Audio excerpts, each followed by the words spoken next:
Good morning students. आज हम लोग जो स्टडी करने वाले हैं, हम नंबर्स के टाइप्स के बारे में पढ़ेंगे कि हमारे मैथमेटिक्स में कितने नंबर्स होते हैं और उनके क्या क्या टाइप्स होते हैं, कितने टाइप्स के नंबर्स होते हैं। ठीक है, तो सबसे पहला जो आप नंबर्स के बारे में आप पढ़ोगे तो इसमें देखो, जो नंबर्स होते हैं वो इनिशियली दो कैटेगरी में क्लासीफाई होते हैं। तो पहला कैटेगरी जो आपका होता है वो रियल नंबर्स होते हैं। क्या होते हैं? Real number. रियल नंबर मतलब जो एक्चुअली आप लोग काउंटिंग करते हो 1 2 3 4 -1 -2 1/2 2/3, ये सारी चीज़ें आपके रियल नंबर्स आती है। इसके बाद में कौन सा आता है आपके पास? कॉम्प्लेक्स नंबर या इमेजनरी नंबर। इसके बारे में ये वाला जो टॉपिक है ये आपके पास क्लास 11th और क्लास 12th में आप लोगों के आएगा। ठीक है, इसमें एक्चुअली होता कुछ नहीं है, इसमें एक कॉम्प्लेक्स नंबर आ जाता है जिसको हम लोग क्या बोलते हैं? आयोटा। हम क्या बोलते हैं? आयोटा।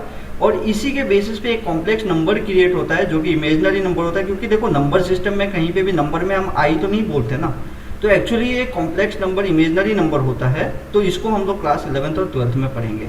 इसके बाद जो हम लोग देखते हैं कि जो रियल नंबर है ना, वो हम लोगों ने दो पार्ट्स में क्लासीफाई कर रखा है।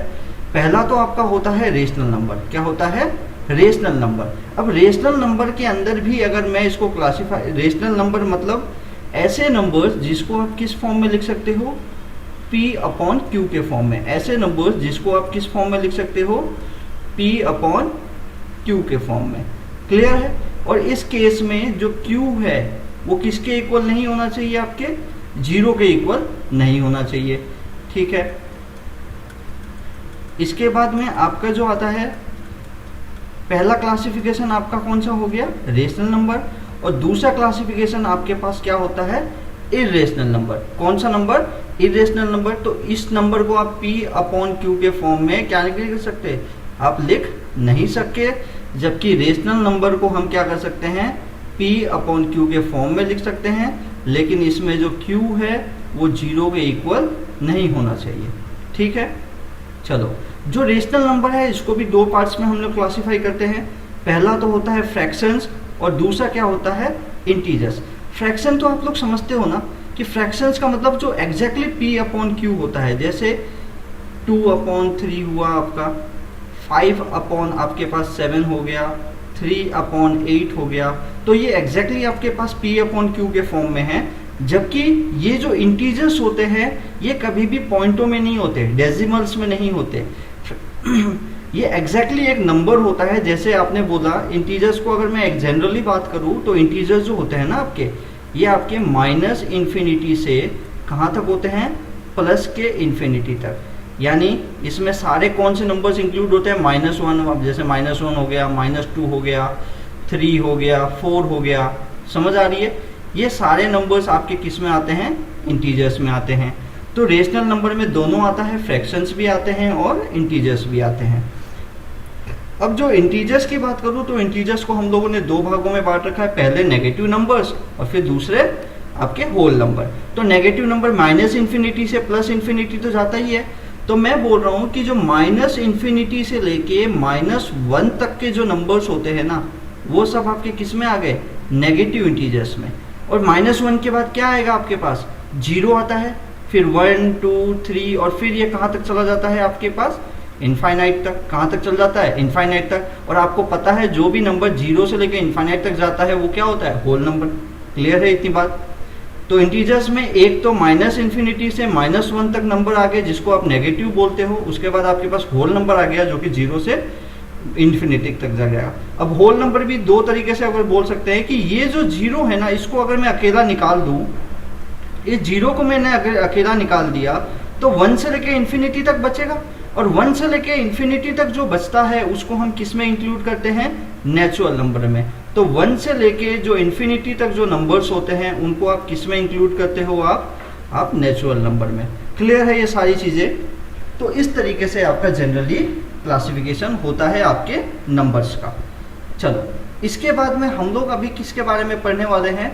हम लोग पढ़ने वाले हैं सबसे पहले कि रेशनल नंबर और इरेशनल नंबर, ये एक्चुअली में इसके बारे में हमें पढ़ना है कि कौन कौन से नंबर्स ऐसे होंगे जिनको हम रेशनल नंबर बोलेंगे, कौन कौन से नंबर्स ऐसे होंगे जिनको हम इरेशनल बोलेंगे। यानी आपने बोला कि मैंने बोला था कि इसको तो हम P/Q के फॉर्म में लिख सकते हैं, बस क्यू क्या नहीं होना चाहिए, 0 के इक्वल नहीं होना चाहिए। तो आपको वो भी तो पता होना चाहिए ना कि भाई कौन कौन से ऐसे नंबर है जिसको आप पी अपॉन क्यू के फॉर्म में लिख सकते हो। इसको मैंने बोला कि पी अपॉन क्यू के फॉर्म में नहीं लिख सकते सर, तो आपको ये बात पता होना चाहिए कि भाई कौन से ऐसे नंबर है जिसको हम पी अपॉन क्यू के फॉर्म में नहीं लिख सकते। तो ये इसके लिए हम लोगों ने दो कैटेगरी के बेस में हम लोग बात करते हैं। पहला अगर मैं बात करूं रूट ऑफ परफेक्ट स्क्वायर, अगर किसी का परफेक्ट स्क्वायर का अगर हम रूट लेंगे ना तो उसको हम पी अपॉन क्यू के फॉर्म में लिख सकते हैं। लेकिन अगर नॉन परफेक्ट होगा, नॉन परफेक्ट स्क्वायर होगा, तो उसका रूट निकालेंगे तो वो उसका हम पी अपॉन क्यू के फॉर्म में नहीं लिख सकते हैं। जैसे इसके बारे में मैं आपको बहुत अच्छे डिटेल में पढ़ाऊंगा, अभी कोई दिक्कत नहीं, इसके बारे में बस एक नॉर्मल इंट्रोडक्शन ले लो। फिर दूसरा होता है आपका बेसिस, कि डेसिमल के बेस पे भी हम लोग डिफरेंशिएट करते हैं कि कौन सा रेशनल होगा कौन सा नहीं होगा। तो पहला डेसिमल आता है अगर टर्मिनेटिंग और नॉन टर्मिनेटिंग, और इसके अंदर क्या आता है नॉन टर्मिनेटिंग रिपीटिंग। जबकि यहाँ पे क्या आता है यहाँ पे क्या आता है डेसिमल में, अगर नॉन टर्मिनेटिंग रिपीटिंग होगा तो आपका क्या होगा रेशनल नंबर, लेकिन अगर नॉन टर्मिनेटिंग नॉन रिपीटिंग होगा तो आपके पास क्या आएगा इरेशनल नंबर। क्या होता है नॉन टर्मिनेटिंग नॉन रिपीटिंग, क्या होता है रूट ऑफ परफेक्ट स्क्वायर, ये सारी चीजें हम अब देखते हैं। देखो सबसे पहले हम परफेक्ट स्क्वायर और नॉन परफेक्ट स्क्वायर के बारे में बात करते हैं। जैसे आपने स्क्वायर रूट लेना तो सीखा ही होगा। जैसे अगर मैं बोलूँ 4, आपका कोई नंबर है जैसे 4, ये एक परफेक्ट स्क्वायर है। क्यों? क्योंकि इसका अगर आप रूट निकालोगे ना तो इसका फैक्टर करोगे तो क्या आएगा आपके पास, 4 को क्या लिख सकते हो 2 × 2, और इसका आंसर क्या आ जाएगा आपके पास 2। तो इसका एग्जैक्ट सॉल्यूशन है क्या, तो जो 4 का जब आप रूट निकालोगे क्या आएगा एग्जैक्टली 2 आएगा। ऐसे ही अगर मैं करूँ 25 का अगर मैं रूट निकालूंगा तो इसको आप क्या लिख सकते हो 25 को 5 × 5, और इसका एग्जैक्ट आंसर आपके पास क्या आएगा 5 आएगा। क्लियर है क्या? तो ऐसे नंबर जिसका एग्जैक्टली कोई ना कोई सॉल्यूशन होता है और पॉइंटों में उसका आंसर नहीं आए, एकदम एग्जैक्ट आंसर आए, तो उन नंबर्स को हम क्या बोलते हैं परफेक्ट स्क्वायर। ठीक है, जैसे कोई भी चीज मैंने मान लो कि अब ऐसा नहीं है कि स्क्वायर रूट ही है, जैसे कोई भी रूट है, जैसे आपका क्यूब रूट ऑफ 81, मैंने बोला क्यूब रूट ऑफ 81 की जगह इसको आप ऐसे करो, क्यूब रूट ऑफ 81 मत करो, आप इसको 27 करो। आपको मान लो कि क्यूब रूट निकालना है 27 का, तो 27 का अगर क्यूब रूट निकालोगे तो आपको पता है जब आप 27 को फैक्टराइज करोगे तो क्या आएगा आपके पास 3 × 3 9, 9 × 3 कितना हो जाएगा आपके पास 9 × 3 27। तो इसका क्यूब रूट निकालना है, तो इसका 3 का पेयर बनता है क्यूब रूट में, तो इसका आंसर एग्जैक्टली क्या आ गया आपके पास 3 आ गया। तो क्यूब रूट ऑफ 27 का आंसर क्या आ रहा है 3 आ रहा है, एग्जैक्ट आ रहा है क्या? तो ये जिसका भी आंसर एग्जैक्ट आता है ना बिना किसी पॉइंटों के, तो वो सारे रूट वाले नंबर्स क्या होते हैं आपके रेशनल नंबर्स। क्या होते हैं रेशनल नंबर। जैसे एक और नंबर अगर मैं देखूं, जैसे रूट ऑफ 64, क्या है किसका रूट ऑफ 64, तो 64 किसका रूट होता है? आपको पता है कि ये 8 का रूट होता है, सॉरी 64 का रूट क्या होता है, तो आपको पता है 64 का रूट क्या होता है 8 होता है। तो ये जो रूट 64 लिखा हुआ है, तो रूट 64 अगर लिखा हुआ है तो रूट 64 का मतलब क्या हो गया, आपको पता होना चाहिए कि रूट 64 का मतलब हो गया कि ये क्या है एक टाइप का रेशनल नंबर। क्लियर है आपको? चलो अब आप बोलोगे कि सर आपने तो ये तो बता दिया, लेकिन हम इसको, आपने तो ये भी बोला था कि जो भी रेशनल नंबर होगा उसको हम किस फॉर्म में लिख सकते हैं P अपॉन Q के फॉर्म में लिख सकते हैं। तो सर बिल्कुल लिख सकते हैं। जैसे आपने यहाँ पे लिखा हुआ है रूट 64, तो रूट 64 का आंसर क्या आएगा आपके पास 8 आएगा क्या? अब 8 को क्या P अपॉन Q के फॉर्म में लिख सकते हो? बिल्कुल लिख सकते हैं। 8 को हम इसके नीचे कुछ भी नहीं है तो हम इसको क्या लिख सकते हैं 8 अपॉन 1। तो 8 अपॉन 1 को क्या हमने इसको P अपॉन Q के फॉर्म में लिख लिया? बिल्कुल लिख लिया। और यहाँ पे जो 1 जो Q है वो 0 के इक्वल भी नहीं है, तो ये जो 8 है ये भी आपका क्या हो गया रेशनल नंबर हो गया। क्लियर है क्या बात? ठीक है, अब बात आती है नॉन परफेक्ट स्क्वायर की। तो नॉन परफेक्ट स्क्वायर का मतलब क्या हो गया कि जैसे आपने मान लो, सपोज कर लो कि जैसे आपने लिखा यहाँ पे रूट 8, क्या लिखा, रूट 8। क्या 8 का कोई एग्जैक्ट रूट होता है क्या? अगर आप इसको प्राइम फैक्टर करोगे तो क्या आएगा, 8 को आप क्या लिखोगे, 2 इंटू 2 8 होगा। 2 इंटू 2 को तो आप एक बार लिख लोगे, ये आपका रूट के बाहर आ गया, लेकिन ये जो 2 है ये हमेशा रूट के अंदर रह जाएगा। तो इसका जब सॉल्यूशन करोगे तो क्या आएगा, 2 रूट 2। तो क्या एग्जैक्ट सॉल्यूशन आया क्या आपके पास? ये रूट फिर भी बचा रह गया ना रूट के अंदर, और इस रूट 2 का कोई एग्जैक्ट वैल्यू होता है, नहीं होता है, इसका कोई एग्जैक्ट वैल्यू नहीं होता है। तो ये आपका क्या हो जाएगा, इर्रेशनल नंबर। ये आपका क्या हो जाएगा, इर्रेशनल नंबर। क्लियर है आपको? नहीं, एक और हम देख लेते हैं। जैसे आपने लिखा रूट 10, क्या लिखा, रूट 10। तो 10 को जब आप फैक्टराइज करोगे तो क्या लिखोगे, 5 इंटू 2। क्या इसको और आप लोग इसका रूट 5 का कोई सॉल्यूशन होता है क्या, रूट 2 का कोई सॉल्यूशन होता है क्या? एग्जैक्ट कोई सॉल्यूशन नहीं है। तो ये जो आपका नंबर हो गया जिसका कोई एग्जैक्टली आप सॉल्यूशन नहीं निकाल पा रहे हो, तो वो आपके लिए क्या हो जाएगा, इर्रेशनल नंबर। क्लियर है? ऐसा कोई सा, अभी ऐसा क्यूब रूट के साथ भी हो सकता है, जैसे क्यूब रूट के साथ भी हो सकता है। जैसे मान लो कि ऐसे लिखा हुआ है cube root of 81, cube root of 81। तो इसके लिए आप अगर सॉल्यूशन करने जाओगे तो क्या लिखोगे, 3 इंटू 3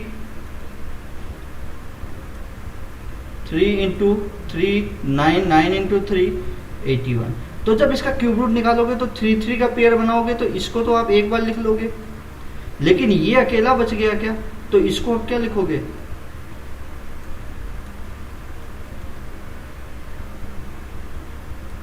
एक मिनट, इसको आप क्या लिखोगे, इसके लिए तो 3 लिख लिया, 3 इंटू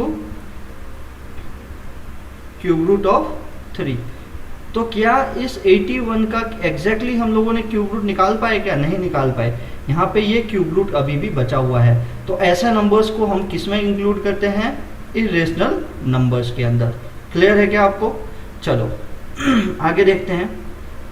अब डेसिमल में के बेसिस पे हम किसको रेशनल बोलेंगे, किसको इर्रेशनल बोलेंगे। तो देखो जरा कि जो डेसिमल होते हैं ना, दो होते हैं। पहला टर्मिनेटिंग होता है, एक होता है नॉन टर्मिनेटिंग। टर्मिनेटिंग का मतलब ऐसे नंबर जिसको अगर आप डिवाइड करोगे, जैसे कोई फ्रैक्शन है 2/5, तो जब 2/5 को मैं डिवाइड करता हूँ तो आप यहाँ पे देखो कि यहाँ 2 लिखा मैंने और यहाँ इसको क्या कर रहा हूँ, 5 से डिवाइड कर रहा हूँ। तो जब 5 से डिवाइड करोगे तो 2 जो है 5 से छोटा है, तो यहाँ पे 0 आ जाएगा, यहाँ पे क्या आ जाएगा, पॉइंट। तो यहाँ पे पॉइंट आया तो यहाँ पे 0 आ जाएगा क्या। तो 2 को कितनी बार जाएगा, 4 टाइम, कितना हो जाएगा आपके पास 20। तो क्या यहीं पे आंसर आपका खत्म हो गया क्या। तो 2/5 का एग्जैक्ट आपके पास सॉल्यूशन कितना आया, 0.4। क्या आ गया आपके पास, 0.4। कि इसको यहीं पे आपके पास एग्जैक्टली ये पूरी तरीके से कैंसिल हो गया। तो जिसका डेसिमल एक समय के बाद जाके एंड हो जाता है, तो ऐसे नंबर्स को आप क्या बोलते हो, टर्मिनेटिंग नंबर। लेकिन जैसे सपोज करो कि कोई नंबर है, जैसे आपके पास कि यहाँ पे है 2/3, सर इसका क्या होगा। तो इसका ये होगा, जब आप इसको 2 को डिवाइड करो आप 3 से, किसको, 2 को आप डिवाइड करो 3 से, तो 2 को जब आप 3 से डिवाइड करोगे तो क्या आएगा, 2 जो है 3 से छोटा है तो ऊपर 0 और पॉइंट लग जाएगा। तो यहाँ पे पॉइंट लगने से यहाँ पे एक 0 आ जाएगा क्या। तो 3 6 जा 18, फिर क्या बचा, फिर 2, फिर पॉइंट लग चुका है तो 0 यहाँ पे ऑलरेडी आ जाएगा। फिर यहाँ पे 6 जा, फिर कितना आएगा 18, फिर क्या बचा 2, फिर आप लगाओगे 6, फिर कितना आएगा 18 और 2 बचता रहेगा। तो इस तरीके से हर बार यहाँ पे 6 ही आता रहेगा क्या। तो आप चाहे इसको कितना भी डिवाइड कर दो, इसका आंसर क्या आएगा, 0.6666 और ये चलता रहेगा। तो इस तरीके से इसका कहीं भी एंड नहीं होने वाला। तो ऐसे नंबर जिसका हम सॉल्व करने पे जिसका एंड नहीं होता, ऐसे नंबर्स को हम क्या बोलते हैं, नॉन टर्मिनेटिंग नंबर। क्या बोलते हैं, नॉन टर्मिनेटिंग नंबर। तो जैसे अभी यहाँ पे लिखा है 0. यहाँ पे आपने लिखा 0.6666 और ये चलता जा रहा है। तो आप इसको बार बार नहीं लिख के आप इसको ऐसे भी लिख सकते हो 0.6 और इसके ऊपर बार, क्योंकि जो 6 है ये बार बार आपका रिपीट हो रहा है। क्लियर है क्या। ऐसा ही आप लोग नॉन तो यहाँ पे देखो, यहाँ पे क्या है, पहला टर्मिनेटिंग ऐसे नंबर्स जिसको आप डिवाइड करने पे एग्जैक्टली एंड हो जाता है वो आपका टर्मिनेटिंग हो जाएगा। ऐसे नंबर्स जिसको डिवाइड करने पे वो एंड नहीं होगा तो वो आपका क्या हो जाएगा, नॉन टर्मिनेटिंग नंबर्स। और नॉन टर्मिनेटिंग को भी हम लोगों ने दो तरीके से डिवाइड कर रखा है कि हो सकता है कि अगर आप डिवाइड कर रहे हो तो ऐसा नंबर कोई आ रहा है, ऐसा सॉल्यूशन आ रहा है जैसे 0.25 25 25 25 और ये हर बार रिपीट होता जा रहा है, मतलब यही 25 25 25 आते जा रहा है। और एक ऐसा केस आ सकता है, तो देखो यहाँ पे इस केस में 25 25 हर बार रिपीट हो रहा है क्या, तो जोड़ी नहीं है कि जैसे हम यहाँ पे देखो पहला वाला नंबर ही रिपीट होने लग गया था, 6 ही रिपीट होने लग गया था, तो यहाँ पे जैसे दो नंबर्स आपस में रिपीट हो रहे हैं लेकिन हो तो रहे हैं ना, तो इस केस में भी इसको हम क्या बोलेंगे, नॉन टर्मिनेटिंग रिपीटिंग नंबर। और 25 के ऊपर हम क्या लगा देंगे, बार। इसका मतलब ये जो 25 है 0.25 ये क्या हो रहा है आपका, रिपीट हो रहा है। क्लियर है क्या? तो ऐसे नंबर्स को हम क्या बोलेंगे, नॉन टर्मिनेटिंग रिपीटिंग। हम क्या बोलेंगे, नॉन टर्मिनेटिंग रिपीटिंग।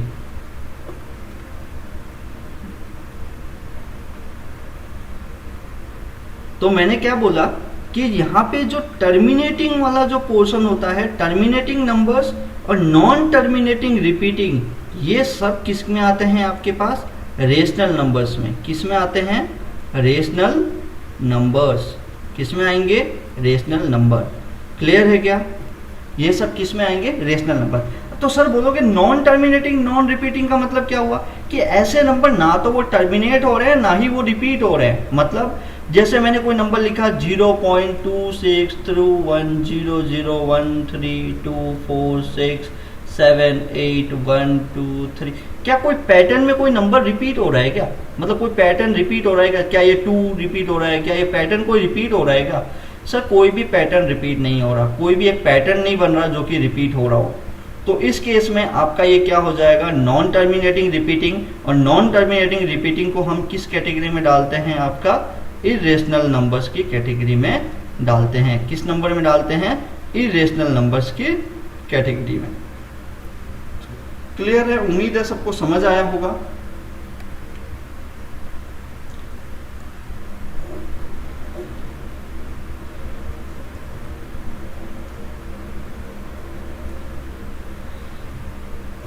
तो मैं अगर यहाँ पे बोलूँ तो कि रेशनल नंबर्स में कौन कौन आएगा, रेशनल नंबर में कौन कौन आएगा, तो आप क्या बोलोगे, सर रेशनल नंबर में एक तो आएगा आपके पास टर्मिनेटिंग। एक कौन आएगा आपके पास, टर्मिनेटिंग वाला आएगा जिसका एग्जैक्टली एंड हो जाए, जिसका सॉल्यूशन। और एक अगर आया कि अगर नॉन टर्मिनेटिंग है, कि टर्मिनेट नहीं हो रहा है, तो क्या होगा, नॉन टर्मिनेटिंग है चलेगा, प्लस लेकिन होना क्या चाहिए, नॉन टर्मिनेटिंग लेकिन रिपीटिंग होना चाहिए, कि वो एक पर्टिकुलर पैटर्न के बाद, पॉइंट्स के बाद कुछ नंबर्स रिपीट होने चाहिए, तो वो तो रेशनल हो जाएगा। लेकिन अगर मैं इर्रेशनल की बात कर रहा हूँ, किसकी बात कर रहा हूँ, इर्रेशनल की, तो इर्रेशनल के अंदर आपके पास क्या होगा, कि इर्रेशनल के केस में आपके पास ना ही तो वो क्या रहेगा, सिंपल से याद रखो कि वो तो नॉन टर्मिनेटिंग ही रहेगा। क्या रहेगा, नॉन टर्मिनेटिंग रहेगा एंड नॉन रिपीटिंग। ना ही तो उसके किसी पैटर्न में वो रिपीट होगा और ना ही वो टर्मिनेट होगा। और इसका एग्जाम्पल है, एग्जाम्पल अगर आपसे पूछ लिया जाए तो एग्जाम्पल नॉन टर्मिनेटिंग का कई बार पूछ लिया जाता है पेपर में, कि पाई टर्मिनेटिंग है कि नॉन टर्मिनेटिंग, तो आप क्या बोलोगे कि जो पाई है उसकी वैल्यू क्या है आपके पास, नॉन टर्मिनेटिंग। क्या है, नॉन टर्मिनेटिंग। तो पाई क्या है आपका, एक टाइप का इर्रेशनल नंबर है। क्लियर है आपके पास? चलो ठीक है। इसके बाद जो हम लोग नेक्स्ट लेक्चर पढ़ेंगे ना आप लोगों के लिए, वो पॉलिनोमियल्स स्टार्ट करेंगे। क्या स्टार्ट करेंगे, पॉलिनोमियल्स स्टार्ट करेंगे।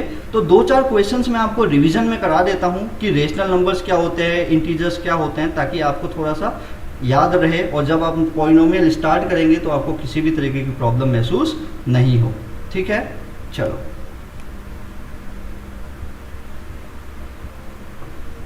अब देखो, एक नंबर मैंने लिखा, जैसे मैं अगर आपसे पूछता हूं कि जितने भी इंटीजर्स होते हैं, अगर आपसे पूछा जाए कि जितने भी इंटीजर्स होते हैं, जितने भी इंटीजर्स होते हैं क्या वो सारे के सारे रेशनल नंबर होते हैं क्या? अगर मैं बोलूँ कि जितने भी इंटीजर्स हैं वो सारे के सारे रेशनल नंबर होंगे क्या, तो आपका आंसर क्या होगा? आपको पता है कि जो इंटीजर्स होते हैं वो क्या होते हैं, माइनस इन्फिनिटी से प्लस इन्फिनिटी तक। तो इसके बीच में आप कोई सा भी नंबर उठा लो, जैसे मैंने उठा लिया -5 उठा लिया। अब बात आती है रेशनल नंबर क्या होते हैं, जिसको हम P अपॉन Q के फॉर्म में लिख सके। तो क्या -5 को अपन P अपॉन Q के फॉर्म में लिख सकते हैं क्या? बोला सर बिल्कुल लिख सकते हैं। कैसे कि -5 के नीचे आपने क्या लगा दिया, 1 लगा दिया, तो ये आपका क्या बन गया, रेशनल नंबर। क्लियर है क्या? ये आपका क्या बन गया, रेशनल नंबर। लेकिन अगर सवाल ऐसा पूछा जाए कि सारे के सारे अगर रेशनल नंबर आपका इंटीजर होता है क्या, क्या सारा का सारा रेशनल नंबर इंटीजर होगा? तो हम बोलेंगे कि सर नहीं होगा। क्या नहीं होगा? सारे के सारे रेशनल नंबर इंटीजर्स नहीं होंगे। क्यों? क्योंकि इंटीजर के अंदर कभी भी डेसिमल वाला पोर्शन नहीं आता। कौन सा पोर्शन नहीं आता? डेसिमल्स नहीं आते, और इसमें क्या नहीं आते आपके पास, फ्रैक्शन भी नहीं आता। मतलब फ्रैक्शन बोल सकते हो, लेकिन आप हाँ ये समझ लो कि मतलब डेसिमल नहीं आता। क्या नहीं आता? डेसिमल नहीं आता, और फ्रैक्शन भी नहीं आएगा। कब तक नहीं आएगा? मतलब आप बोलोगे सर इसके नीचे 1 तो आ गया, 1 को छोड़ के और कोई दूसरा नंबर नहीं आएगा, क्योंकि 1 को छोड़ के अगर कोई दूसरा नंबर आता है ना, तो इसका आंसर किस में हो जाएगा, डेसिमल के अंदर आ जाएगा। तो आपको सिंपली ध्यान रखना है कि इंटीजर में कभी भी डेसिमल्स नहीं आते, जिसकी वजह से कोई भी रेशनल नंबर जो है वो क्या नहीं होता, सारे के सारे रेशनल नंबर इंटीजर्स नहीं होते, लेकिन सारे के सारे इंटीजर्स जो है वो क्या होते हैं, आपके पास रेशनल नंबर होते हैं। क्लियर? अब यही तो चीजें हैं कि अगर ये मान लो कि आपके पास क्या है, ये मान लो कि आपके पास होल नंबर है, ये आपके पास क्या है, होल नंबर। ये पूरा का पूरा जो मैं आपका सर्कल बना रहा हूँ ये आपका होल नंबर का सर्कल है। तो ये जो ब्लू कलर वाला है ये आपके पास क्या हो गया, होल नंबर। तो सारे के सारे होल नंबर जो होते हैं ना, ये किस में आ जाएंगे, आपके सारे के सारे होल नंबर आपके पास किस में आ जाएंगे, इंटीजर में आ जाएंगे। किस में आ जाएंगे, इंटीजर में। रेड वाला लाइन किसका है, इंटीजर का। अब जो ये सारे के सारे इंटीजर्स हैं आपके, ये जो सारे के सारे इंटीजर, देखो ये मैंने इंटीजर्स यहाँ पे कर देता हूँ कि ये जो आपका ये क्या हो गया, इंटीजर। तो ये सारे के सारे इंटीजर्स जो हुए आपके पास, ये सारे के सारे इंटीजर्स,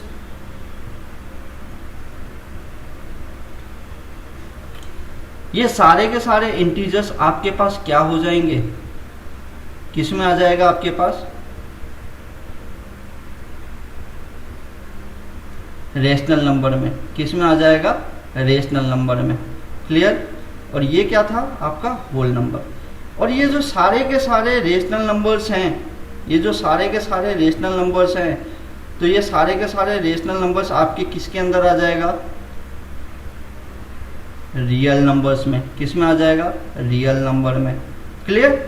तो ऐसे जब हम नीचे इधर की तरफ से ऊपर की तरफ जाएंगे ना, तो ये ऐसे बोल सकते हो कि सारे के सारे होल नंबर इंटीजर्स होते हैं सर, सारे के सारे इंटीजर्स सर रेशनल नंबर होते हैं, सारे के सारे rational number sir real number होते हैं। लेकिन अगर पीछे की तरफ आओगे ना इधर, कि सारे के सारे रियल नंबर रेशनल नंबर होंगे क्या, बोला नहीं होंगे सर। सारे के सारे रेशनल नंबर इंटीजर्स होंगे क्या, बोला नहीं होंगे सर। सारे के सारे इंटीजर्स होल नंबर होंगे क्या, बोला नहीं होंगे सर।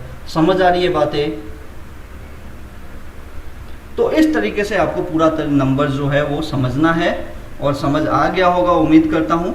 तो नेक्स्ट टाइम जो हमारा नेक्स्ट जो लेक्चर होगा वो हमारा होगा किसका, पॉलिनोमियल का। और पॉलिनोमियल को हम लोग केवल समझे मतलब पढ़ेंगे नहीं, इसके हर एक कंसेप्ट को, सबसे पहले इसके हम कंसेप्ट को समझेंगे कि पॉलिनोमियल हम किसको बोलेंगे, एल्जेब्रिक एक्सप्रेशन हम किसको बोलते हैं, ये सारी चीज़ें हम लोग उसके अंदर डिस्कस करेंगे।